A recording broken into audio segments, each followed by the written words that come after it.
Hello everybody, welcome to At Physics by your video channel.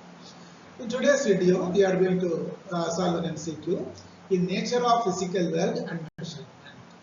So, what is the question, sir?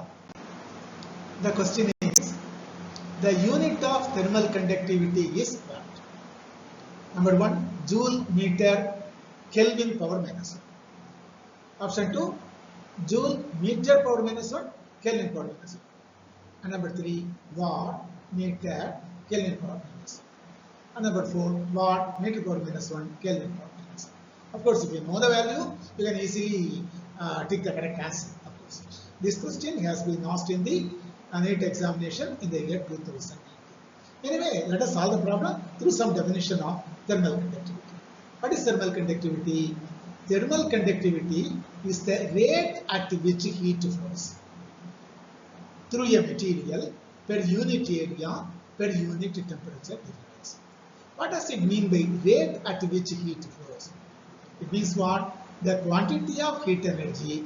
Rate means conducted in 1 second. Conducted per second. So normally, instead of heat energy, we will use the symbol Q. When it becomes the rate of heat flow, it becomes Q by T per 1 second. It's a Q by time. Is it not? Okay.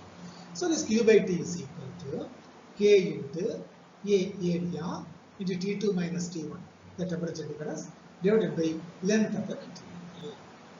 Let us explain the significance of the symbols. Q by T, rate at which quantity of heat.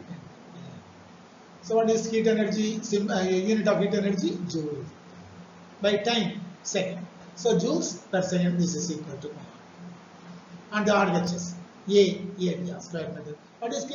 We have to find it. So A area. The unit of the meter square meter or meter square. T2 minus T1, temperature difference. The unit is Kelvin. That you know very well. L, thickness or length of the material. Length means meter, that you know.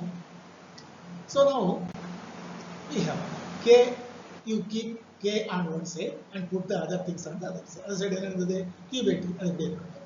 Length, it was in the denominator. When it goes to the other side, it will go up. L divided by.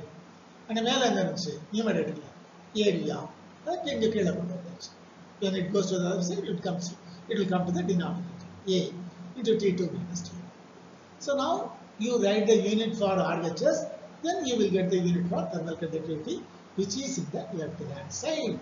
Okay. So writing unit of RHS with it. What is Q by T? Joule per second. Or you can say even watt. What is length, unit of length? Meter. Divided by unit of area? Meter square. Unit of T2 minus T1? Kelvin. So that is equal. Joule per second? Watt. Male meter, that is 1 meter in the numerator and meter square in the denominator. It means what? 1 meter divided, that means meter. Kelvin. Or you can say watt divided by meter Kelvin. That is equal to watt meter power minus 1 Kelvin power minus 1. So the unit of thermal conductivity is watt meter power minus 1 Kelvin power minus 1. Answer option 4 is the right answer. Anyway, it is a very simple problem, but it has been asked in the NEET examination in the year 2019. Okay, anyway, we will discuss one more question in our next video in the same chapter. Till then, thank you one and all. Okay.